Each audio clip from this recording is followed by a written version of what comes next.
This is Dr. Megan, the Prednisone pharmacist, and I'm excited to bring you today a prednisone warrior who is taking prednisone for something I never heard of in pharmacy school. It's called PMR. That's like Peter, Mary, Ruth. Polymyalgia Rheumatica. I never heard of it in pharmacy school, and it's not on a lot of lists for why people commonly take prednisone. But I've found that there are thousands and thousands of people suffering every day with PMR who have to take prednisone. So that's why I'm so excited to have Diane here on the Prednisone Warriors with Dr. Megan YouTube channel, because she can share a perspective that no one ever taught me in pharmacy school. All right, Diane, I'd like to introduce you. Please tell us, what is your prednisone story? Well, I was 2 years ago, I was playing with my grandchildren in the pool, and I was throwing them in the air and bouncing up and down with them. And the next day I woke up in horrific pain, and I literally thought I had just sore muscles and had overdone it. But 3 weeks later, I still had the same pain. I couldn't turn over in bed.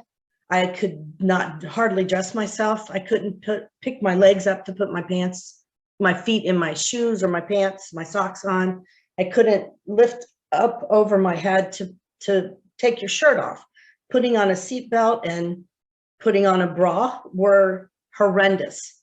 I had to do everything from the front, and I can't even explain the pain. I went to the doctor, and even just to turn over on the table in the doctor's office caused me to scream out in pain, and I'm not a screamer. It was really, really bad. So she, at the time, gave me, oh my goodness, I'm so sorry. There you are.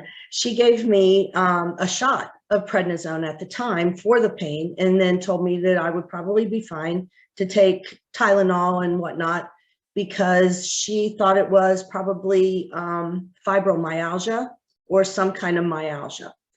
It did not go away, and it kept getting worse. So she referred me to a rheumatologist. And this rheumatologist did a bunch of tests on me, physical tests, not blood work or anything like that at the time. But she said, by looking at you, because it was all in the shoulders and it's all in the hips, that I probably had polymyalgia rheumatica. And it is typically women over 50 of European descent, of all strange things. My mother's from Liverpool, and I fit all the bill. So she put me on 20 milligrams of prednisone right then. And I started having regular blood work done to check my CRP levels, your C-reactive protein. And I was supposed to get down under 10 in order to be getting better. That was in July of 2019. I am only now better. This lasts, from what I'm told, for anywhere from 6 months to 5 years. It's not terminal, it's not permanent, but it is debilitating. But it also has a side effect for some people called, I think it's GSA or something like that, where you can actually go blind. It affects your vision. So you have to have regular checks with your ophthalmologist as well as your blood work constantly. So that's I guess the best way I can describe it. Wow. So just for everybody else's sake, knowing when it is right now, it is August 2021. So that's over 2 years that you have been on this roller coaster of pain and prednisone. Yep. Yeah. Wow. So yeah, I think that that other condition is called GCA, or giant cell arteritis. Right. And it's like these arteries on the side of your head and crazy stuff can cause your eyes to go blind. It's like hard to describe. I don't really fully get it, and I'm in healthcare. And so it's just weird how this blindness could have anything to do with muscle pain, right? Like, yeah. How do these symptoms and syndromes overlap? Nobody really knows, which is what's hard. And it sounds like your situation is so typical that they had a hard time figuring out what it was, because Yeah, unfortunately, many doctors don't know what it is either. I belong to a support group on Facebook, and that is where most of the information is being shared back and forth. And you'd be amazed at how many of the people that have it have been diagnosed themselves and went to the doctor and said, could this be it? And sure enough, the doctors weren't, they had no idea. Yeah, no idea. Because I mean, they teach us most of the conditions in pharmacy school, and this is not one they mentioned. I talked to my little brother who's a pharmacist last night. I was like, have you heard of PMR? He's like, PM what?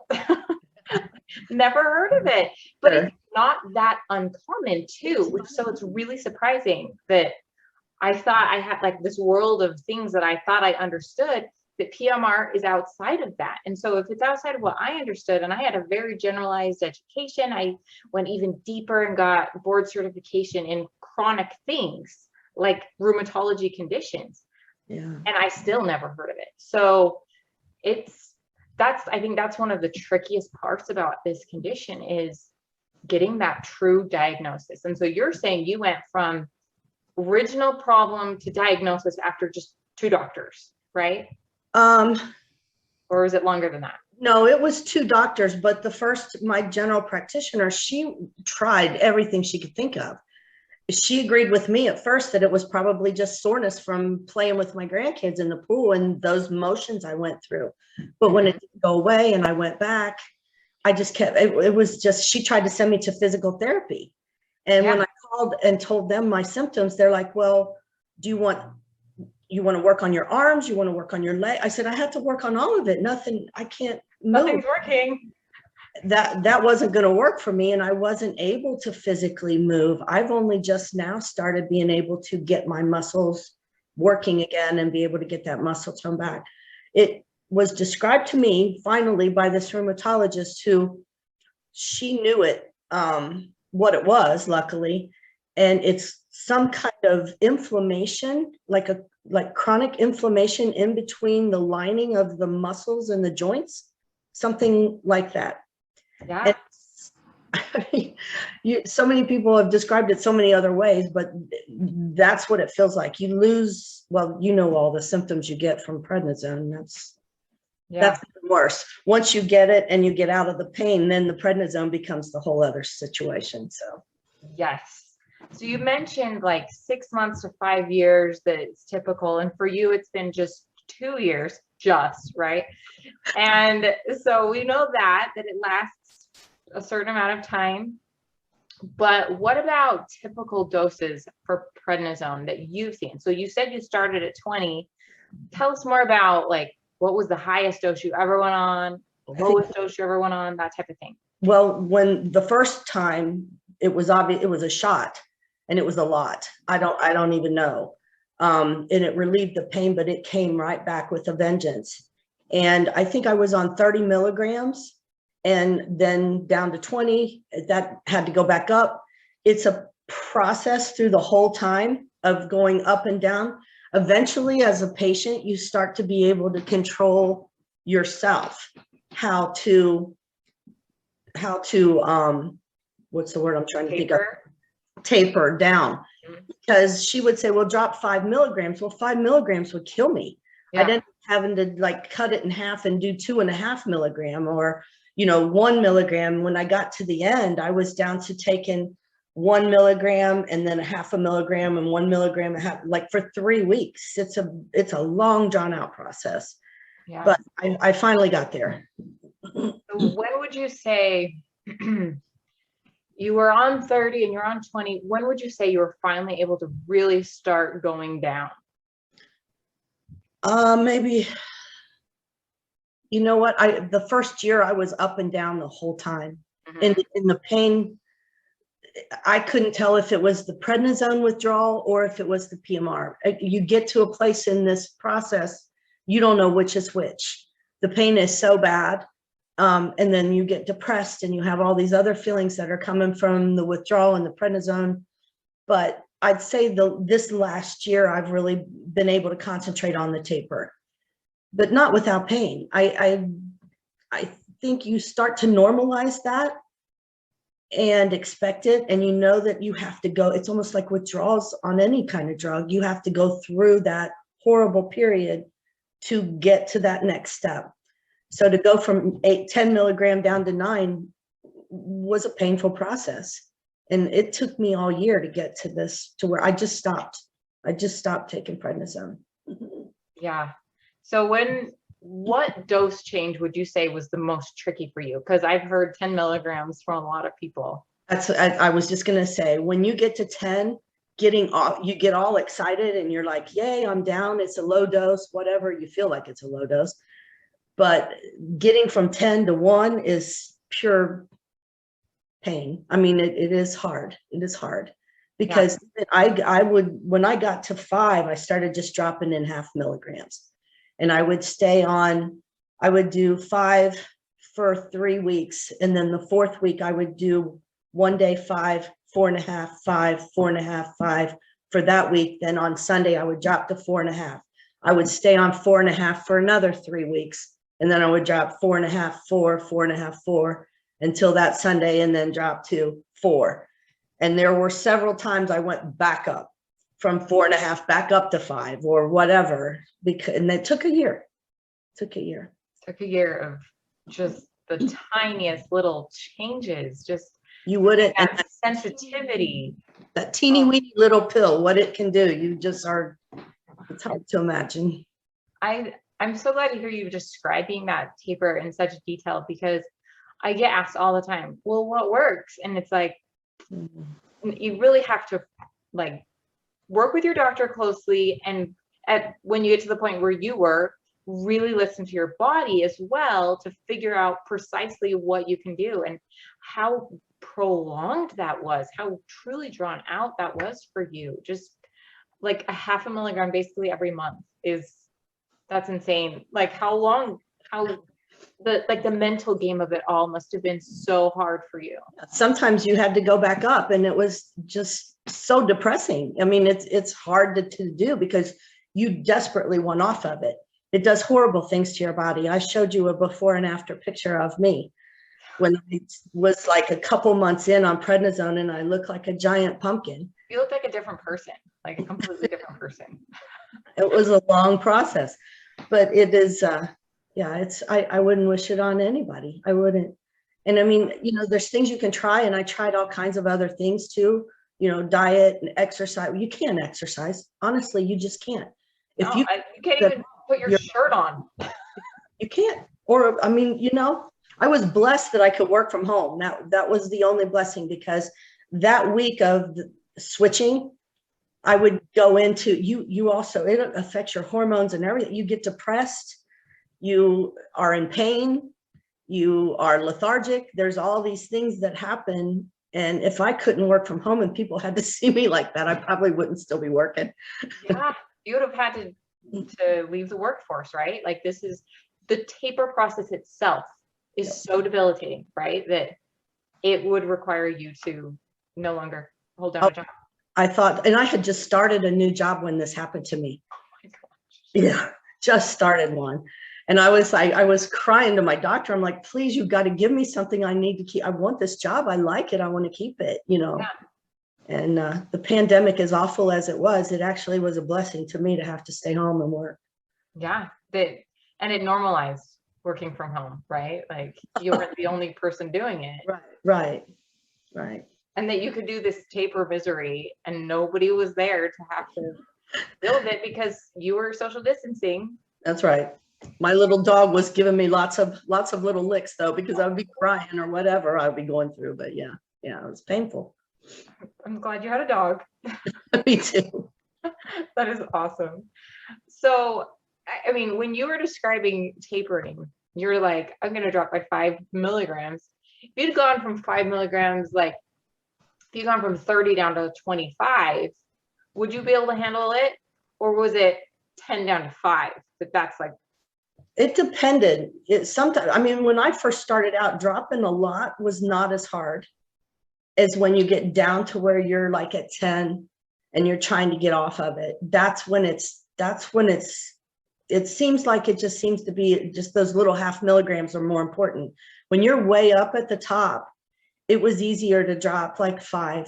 But then like once you get to 20, it was more like maybe 2.5, not 5. You couldn't just drop from 20 down to 15 or you were going right back up to, starting it all over. Yeah. Yeah. I'm so glad you just described all of that, because it proves to me that it's really a percent that really is what you can do.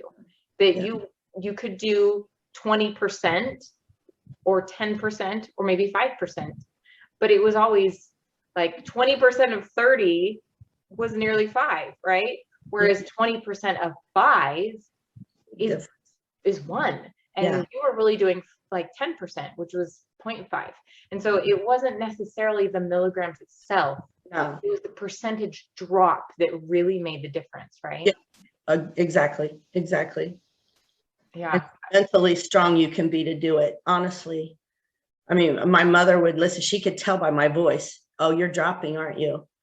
She literally on the phone know that I was in that week that I had tried to drop, because she could hear in my voice the pain, that I would go through, or the depression or whatever. Yeah. And so how are your moods now? I'm off of it. Yeah. But I know that it lasts and stays in your system probably 6 months to a year. That's what my doctor told me to be prepared for. She said, don't expect to just drop all your weight. Don't expect to just go back to being, like you were. And the other thing that happens, not to someone in your age group, but in mine, is you can't tell if you're aging, if it's PMR, or if it's the prednisone, because in this process, you're continuing to get older. And so when your hands start to hurt or other things, you're like, is this PMR? Is this prednisone withdrawal? Or is this arthritis? What is it? And nobody can help you diagnose any of that. Yeah, I think that is the trickiest thing, because I mean, I was having hot flashes in my 30s. Like, what? Like, this isn't normal. And like, it does the strangest things to you. But having that I hadn't had anybody quite describe it the way you said. Where is it aging, or is it prednisone withdrawal, or is it your actual condition coming back? That is such a tricky distinction to figure out. Did you ever be like, oh, I think it's really this? Like, what would lead you to one or the other? Well, it was, I talked to other people. I was in this support group on Facebook that honestly, anybody that has PMR should get on there. Yeah. Because more information there. And I recommend you all the time on there, because I'm like, you're on prednisone. You need to listen to this doctor. She knows, she's been on it as well as she's trained, so excuse me. I lost my train of thought, but most of the advice that I found that was most helpful to me was support groups and talking to other people. I talked to my gynecologist. I talked to nurses. I talked to friends, and it was amazing to me how many people actually had PMR that also that had never heard of it before, but had just gotten it as well. When you become part of this social group, all of a sudden, it's everywhere, right? Buy a yellow car and you start to see yellow cars. You know what I mean? Exactly. Yes, I feel the exact same way. Yeah, my original question, and I love that Facebook support group is amazing. And the question was, did you ever figure out, was it joint pain from aging, joint pain from PMR, or joint pain from withdrawal from prednisone? Did you ever figure out a way to distinguish it? I could kind of tell. I knew that the pain in my shoulders and the pain in my hips was PMR. Yes. But when you're tapering off the prednisone, which is supposed to help with the pain, and it comes back, then your assumption is, okay, well, I need to go back up on the prednisone. But if your hands start to hurt, or your knees, which other people have said they've had those symptoms as well, I'm like, well, have I got, my knees joints wearing down? Am I getting osteoarthritis? You couldn't really tell. I always knew the depression and the mood swings were prednisone. Always. Oh yeah, for sure. Those mood changes from prednisone, like, you can nail it on that one for sure. 100%. They're directly. And I'm no longer in that age group where I have a monthly cycle. So I knew it was prednisone. It couldn't be the hormonal cycle causing the No, mood it change. was not PMS. It Had was to be the drug. prednisone. Yes, definitely. Oh, I just love how you're describing all of these things, because I think having somebody to describe it helps other people to be like, oh, it's not just me. I'm not the only one who couldn't figure out where this pain is coming from, why I'm having these mood swings. It's so empowering knowing that it's not you, it's the drug, right? And yeah. oh, keep going. I feel sorry for a lot of people because family members, you look normal. You look like you're fine until you try to get out of a chair or try to put on a seatbelt or something like that. And you cry or you groan and they're like, oh, what's wrong with you? You know, getting the sympathy and the understanding from your family is also difficult. You know, I live, you know, I don't have that situation in my personal life, but I've read so many people who have actually struggled with that understanding that there's something wrong. And just because you look normal, you know, with your makeup on and your clothes or whatever, you feel like hell. Yeah. And it's horrible, you know? Yeah. So what would you say if you were trying to describe this, like what you wish your family knew, to your mom or your sister or your children, whatever? What would you say? Like, how would you be like, this is what I wish you understood about PMR or prednisone? Well, lending credibility to it, seeing other people talking about it, knowing that it's a real thing. And that, you know, for my mom, she started to understand because strangely enough, someone in her that she worked with also had it and had been gotten over it. And one of my girlfriends, her brother got it in the course of my having it. And I was able to kind of help him through some of it. But, and I've found talking to people, I had a girlfriend that I didn't know had lupus and had been on prednisone and is on it to stay alive. Yeah. I'm sorry, I got back from a vacation and I have got something. I went in the mountains and now I'm in the heat and it's like messing with me. But I think I would want people to just to research it, you know, to maybe look at the support group. That's where I found the most information. YouTubing things, trying to figure out, you know, YouTubing prednisone use, having your family actually see that there are other people out there that are suffering, and it lends credibility, you know, that. So, you know, just being patient and really believing people. I don't know. Yeah, that this mood change isn't me just being mean. It's the drug, right? I think that was the number one thing, because my ex-husband was remodeling my bathroom for me. We happened to be happily divorced in a very good relationship. And he was remodeling my bathroom. And I would come home from work sometimes after a day of being in pain and trying to pretend I wasn't, which is what you do with this when you're out around other people. And he would just do something like simple about changing a paint color on a certain area. And I'd just fly off the handle and be crazy. And he's like, what is going on with you? I've never known you to act like that. He moved away, he moved to Florida. I said, I'm done. But all seriousness, it's true. Like you know really, you for years, right? For long control it. You can't control it. It is something that is just hormonal. I would see myself and think, what is wrong with you? You know, why are you so emotional? And I could sit down and just cry for no reason. Just cry. Yeah. I'm not a crier. I'm not one. I'm not. I've never been, but I have the last 2 years. Yeah.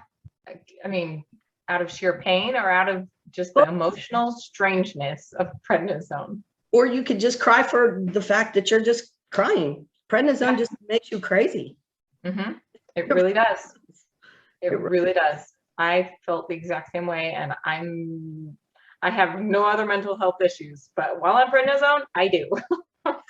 I get it. Yeah. Until I started taking it. Yes, exactly. Okay, so let's see.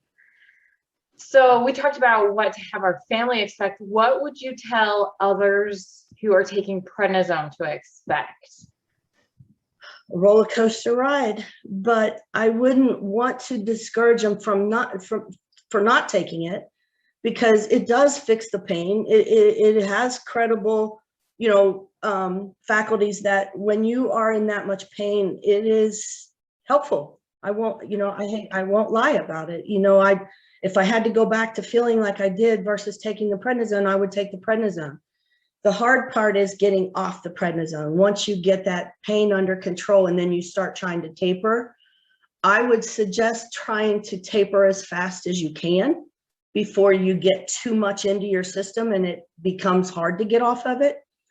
I would, if I had to do it again, I don't know if I wouldn't look for alternative ways to combat that.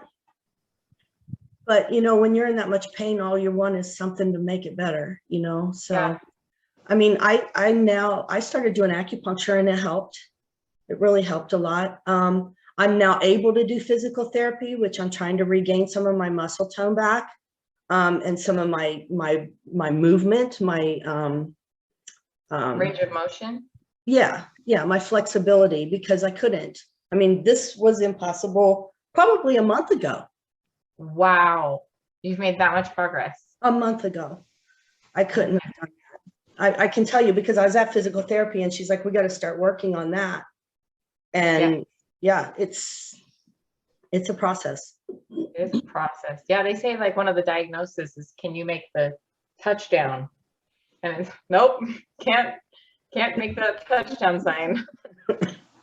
Putting on my socks was like a goal. Just being able to put on a pair of socks, to put the seatbelt on and not be in so, it was the worst thing. To try and put a Just reach that and go across and just use your shoulder like that. It's this right here is there. I can still have pain here. I can still feel it even right now, but it's not like so debilitating. It's a horrible, horrible thing. I hope that people that have it are able to see this and know that they're not alone, because so many people have it and it's a horrible thing, but it does go away. I'm living proof. Yeah, it does go away. There is hope. Yeah. The tapering process isn't fun, but it can end. Okay? It does end. Yeah. It does end. So what was your favorite snack when you got the munchies while on prednisone? Oh God, crunchy Cheetos. I hate them. And they hate me back so bad, but orange fingers, all of it, you know. But I tried so hard, because really all that does, and I'll be honest with you, when you eat that stuff, when you eat sugar and useless carbohydrates, you will have more pain. It really does make a difference when you try to cut out some of the carbohydrates and try to eat the sugar, and you try to eat a balanced, healthy diet, which, you know, we all say it and everybody says it, diet and exercise, but it's true. You can't exercise, honestly. Just moving your body is about all you can do, you know, to survive. But if you can try to watch some of that, you know, I could tell a difference from a night when I would have a bowl of Cheetos in front of the TV because I was feeling sorry for myself and it made me feel better for the moment, versus the next night when I hadn't done that and I'd ate well that day, that next morning I wouldn't be in as much pain, because PMR hurts the most in the morning. And when you're in bed at night, try to turn your body over in bed is brutal. It'll wake you up. It hurts that much. Wow. Yeah, that bedtime is such a rough situation, because not only is there your pain, but then prednisone is making you wired and hard time falling asleep. That it didn't do that to me. And lucky. Some people really like that because they get to you know, they can clean their house and they do all kinds of stuff when that happens. But I didn't have that experience with it once I got under 10 milligrams. And when I did have the experience, I couldn't move anyway. So it didn't do me a whole lot of good. Yeah. And so you're just sitting there staring at the ceiling when you're on those high doses, right? That's why my doctor told me to take half in the morning and half in the evening. And that way I would have the full dose 24 hours and it wouldn't have as much effect on my sleep. But I think the type of job I have I would sleep okay usually. My pain would be what would wake me up. Yeah. Wow. What a tough situation. I'm so glad to hear you're recovering. Oh my goodness. This has been so helpful for me to understand your perspective as somebody who's suffered so much, somebody who's been completely through it, the entire process from start to finish, that you can be like, it's worth it, but you are paying the price, right? Yeah. And so if you have any last advice for people who have PMR and have to take prednisone? I just, just stay the course. Try to keep I meditate every day. That helps me. I would at lunchtime or whatever, with work, I would take, even if it's just 10 minutes, I would take and do a guided meditation on YouTube or something to just kind of get out of my body and into just breathing in my head. And that helped me a lot. Watch your diet and just know that it does end. It does end. But you just have to stay the course and you have to just prepare yourself. It's tough. I mean, I admire anybody who's going through it and anybody who has gone through it, because it's mental strength, I believe, gets you through it. Yes, it's not just a physical dramatic pain, but it's a mental game to get through that whole process. Yeah, I mean, keep hope, right? It's the prednisone withdrawal that really was the hardest part, not the PMR. I mean, the prednisone gets that pain under control to some extent, but then trying to get off that medicine, because it does awful. You blow up, your skin gets thin, your muscle tone's gone. So many things happen with prednisone, but it comes back. I'm told it does. And I'm starting to see better changes in my body that I'm grateful for, even though I'm old. So. Yeah, but prednisone makes you feel way older than you really are. And so I'm glad to hear that those changes are coming back. Like, I personally lost hair. It was awful. I'm just so glad it's come back. I've healed. Yeah. Right. Yeah. One other thing that I really helped me, and if I'd have known ahead of time, I might have done, was getting into the water. During the summer, if you can move your body in a pool, don't overdo it. And then maybe in the winter, like I'm going to join a community center where I can go and get in the pool during the winter, because doing any kind of resistance and trying to kill yourself to exercise is the worst thing you can do, because you're going to hurt yourself. But doing nice, easy, gentle stuff is helpful to keep your body moving.